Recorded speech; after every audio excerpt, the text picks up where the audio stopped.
Most habits fail by February, not because people are lazy, not because they lack discipline, but because they're built on the wrong foundation. They're asking, what do I want to achieve? When they should be asking, who do I want to become? Here's the trap most of us fall into. We set a goal. I want to lose 20 pounds. I want to write a book. I want to get fit. And for a while it works. We're motivated. We're excited. But the moment that motivation fades, and it always does, we stop. Because the goal was never about who we are. It was about what we wanted to achieve. And once the outcome feels distant or hard or unrewarding, we quit. Here's the thing. Goals are fragile. They depend on results, on external validation. But identity doesn't need a finish line. There's a psychological principle called self-perception theory. It says we figure out who we are by observing what we do. Every action you take is a vote for the type of person you're becoming. Write one page, that's a vote for I am a writer. Skip the gym, that's a vote for I am someone who doesn't prioritize movement. Your brain is constantly collecting evidence, and once it has enough evidence, it forms an identity. And here's where it gets powerful. Once you see yourself as a certain type of person, your behavior starts to align automatically, not because you're forcing it, but because your brain seeks consistency. Writers write, athletes train, readers read, not because they feel like it, but because that's who they are. Identity-based habits don't rely on motivation. They rely on proof. So instead of asking, what do I want? Start asking, who do I want to be? Let me show you the difference. Goal-based thinking, I want to run a marathon. Identity-based thinking, I am a runner. The first is about an outcome. The second is about becoming. And the beautiful part, once you claim the identity, the actions follow. A runner runs, even on days they don't feel like it. Because that's what runners do. A writer writes, even when inspiration is absent. Because that's who they are. You're not chasing a result anymore. You're living as the person who gets that result. So how do you actually build identity-based habits? 3 steps. Step 1.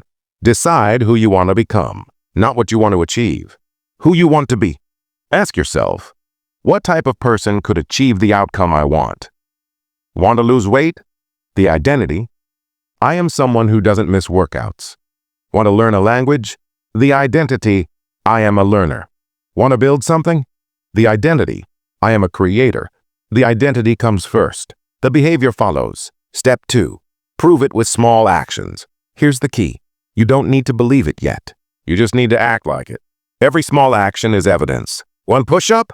That's proof. I am someone who moves. 1 sentence written? Proof. I am a writer. 1 chapter read? Proof. I am a reader. Your brain doesn't care how small the action is. It just cares that it happened. Do it once, you've cast a vote. Do it 100 times, you've built overwhelming evidence. And at some point, your brain stops questioning it. The identity becomes real. Step 3. Let go of the outcome. This is the hardest part, but it's the most important. Stop measuring success by results. Start measuring it by identity.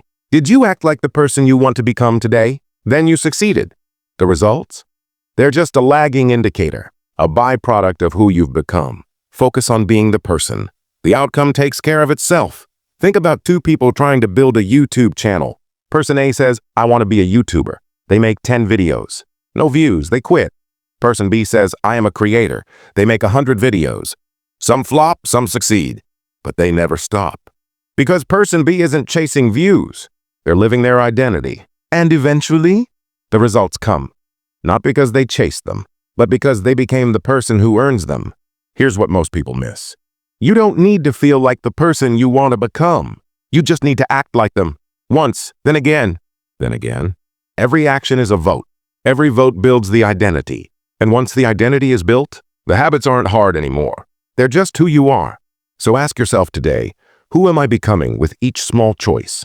You don't need motivation. You just need 1 small action, 1 vote. That's how identity is built.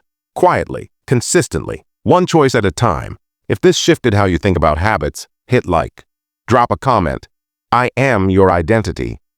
Claim it, even if you don't believe it yet. And subscribe to PeakVero for more calm, psychology-based strategies for sustainable growth. No hype, no shortcuts, just who you're becoming.